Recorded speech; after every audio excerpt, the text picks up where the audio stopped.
Welcome to the deep dive. This is where we take, sources, notes, research, all that stuff, and really try to pull out the key insights for you. Yeah, distill it down. Exactly. So today, we're diving into something, well, really relatable, but actually quite fascinating when you look closely. Daily routines. Hmm. We've got the day-to-day details for two different people laid out for us, from waking up right through to the weekend. And our goal here, our mission for this deep dive, isn't just listing what they do. No. It's about uncovering what those little choices, those everyday habits, might actually signify. Right. What's hidden beneath the surface? Precisely. How do they reveal priorities, maybe even life philosophies? What can we learn from, the mix of structure and, well, just life happening? I like that. So think of this as a journey into the micro decisions that really shape the bigger picture of our lives. Yeah. We'll peel back the layers on mornings, work, study, free time, weekends. It's a lot. You'll get a kind of shortcut to understanding those hidden currents in everyday life. And maybe, just maybe, get a fresh look at your own routine too. So let's jump right in. Okay. First light. The day begins. Those immediate choices really set the tone, don't they? Let's talk about the rhythm of their mornings. Well, the first thing that strikes you is the wake-up time. It's different. Okay. One person gets up at 7 a.m., standard enough, but the other, they're up earlier, 6:30 a.m. Half an hour earlier? What? Specifically, the source says, for some quiet time. Ah, interesting. Yeah, it's not just being an early bird. It feels like a conscious choice, like building in a buffer. Like a mental pause before the day hits. Exactly. Almost like a pre-flight check for the mind. Research does suggest this kind of preloading can help later on. That makes sense. Still, some things are pretty universal, right? Like the first actions. Oh, absolutely. Both brush their teeth, wash their face, that immediate reset. Standard stuff. But then, interestingly, both also make their bed. Oh, yeah. And one of them actually links it back to their mother's advice. You know the one. A clean room is a clear mind. I've heard that. It does feel good to start with some order. It totally aligns with that idea of small wins. You complete a simple task, feel a bit of control. It's a positive tone. Yeah, it sets a precedent for order for the rest of the day, maybe. Okay, so teeth, face, bed. Then what? Drinks. Divergence again. One goes for a simple glass of water, emphasizing freshness. Hydration first. Right.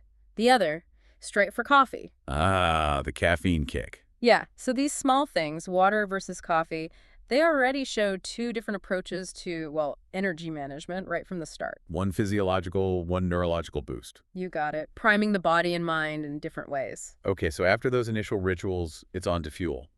Breakfast time. How different are they here? Quite different, actually. One enjoys bread with cheese, coffee, sometimes adds eggs. Okay, sounds pretty hearty. Yeah.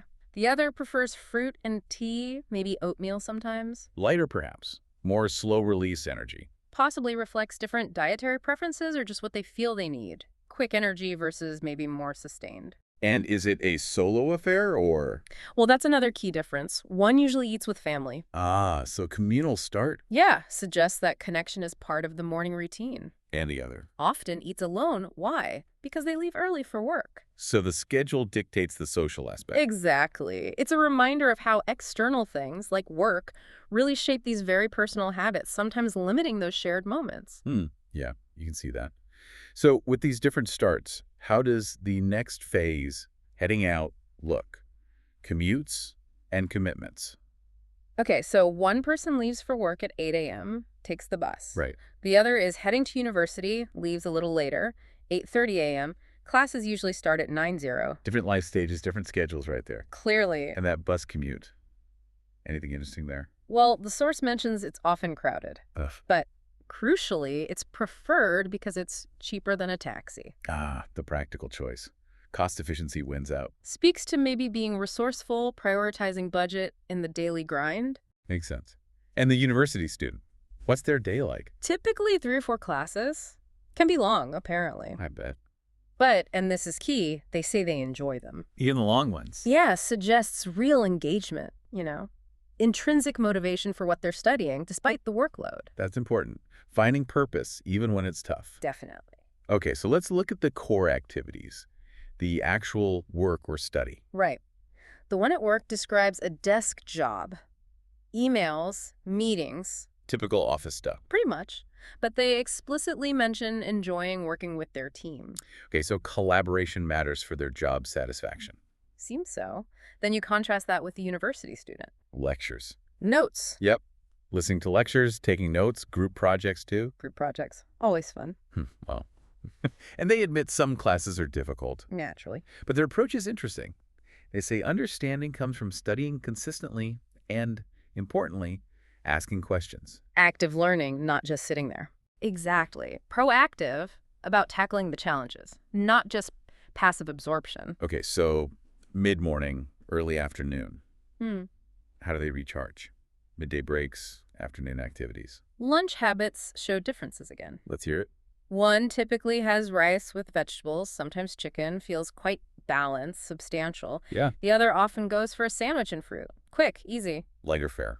Though they mention occasionally getting fast food, but stress it's not daily. Right. Finding that balance between convenience and maybe healthier choices. Exactly. And where they eat is different too. Okay. The student eats at the university canteen, usually with friends, Social break time. reinforces that social dynamic. The other eats at the office cafeteria. More integrated with the workday, perhaps? Potentially, yeah. Less of a distinct social break, maybe. And after lunch. What happens in the afternoon? Any relaxation or exercise? Yes, and again, different styles. One enjoys quieter things, going to the library, reading at home, listening to music. Winding down mentally. And specifically practices yoga for relaxation. That points to a need for, calm, restorative activities. Okay. And the other person? More active, takes short walks, or plays football. Football. Regularly. Yeah, at least 3 times a week, the source says. Wow, that's a commitment. It is. So a real dedication to physical activity, maybe as stress relief, totally different ways to recharge. Fascinating. Quiet restoration versus active release. Exactly. Diverse strategies for coping and rejuvenating. All right, so as the workday or study day finishes, how do they transition into the evening? Winding down, bedtime rituals. Well, in the evening, one person typically helps their family, maybe cooks dinner sometimes, then watches TV. Sounds quite domestic, family-focused. Communal leisure again. Seems that way. The other, they usually study English in the evening. Personal development. Right. And then Yeah. talks with family. So balancing self-improvement with family connection. Different priorities playing out. What about dinner times? Slightly different. One family eats around 7:30 p.m. Okay. The other, closer to 8 p.m. Subtle difference, but speaks to the unique rhythm of each household. Little details. And bedtime. One heads to bed around 10:30 p.m., likes to read a book first. Classic wind down. Totally. The other aims for 11 p.m., tries to sleep early, Tries. but sometimes watches movies. So that negotiation, intention versus the pull of entertainment. Relatable. And you mentioned something about sleep quality earlier, a trade-off. Ah, yes. One detail noted was that they sometimes sleep late because of studying too much. The classic student problem, or really anyone trying to cram things in. Exactly. It highlights that whole concept of sleep debt. You think you're gaining by studying late. But you pay for it later. Right. Short-term gain, maybe, but potentially a long-term drain on focus and well-being. Raises questions about sustainable effort, doesn't it? It really does. Okay, so that covers the typical day. What about when the routine shifts? Weekends. The weekend unwind. Different pace, different choices. How do they spend their leisure time? Well, again, we see a contrast. One enjoys visiting relatives, going shopping, sometimes heading to the park. Feels quite family-oriented, maybe more traditional leisure. Leans that way, yeah. The other meets up with friends, plays football. Keeping up the football habit? Apparently so. And sometimes goes to the cinema. Okay, so more friend-focused, maybe more active socially. Seems like it. Both are clearly looking for that break, that rejuvenation, just through different channels. And you mentioned cinema. Any detail there? Yes. A small, but like you said earlier, wonderfully relatable point. Go on. One loves the cinema, the big screen, the sound, the whole immersive experience. The full package. Right. The other prefers watching movies at home. Why is that? Convenience. It's cheaper and more comfortable, they say. Huh. The age-old debate. Cinema experience versus home comfort and cost. Exactly. It's a perfect little example of how personal preferences shape even leisure choices. So looking back across the week. Yeah, this deep dive exploring these two routines, it really shows how much richness is there in the everyday. It's not mundane when you look closely. Not at all. Every choice, from when you wake up, what you eat, how you unwind, even how you watch a movie, it paints a picture. A picture of priorities, energy, social needs. And how external factors like work or family constantly interact with our personal habits. It's a complex dance. It really is. Yeah. And that brings us to you, listening. Maybe take a moment to think about your own daily rhythms. Hmm.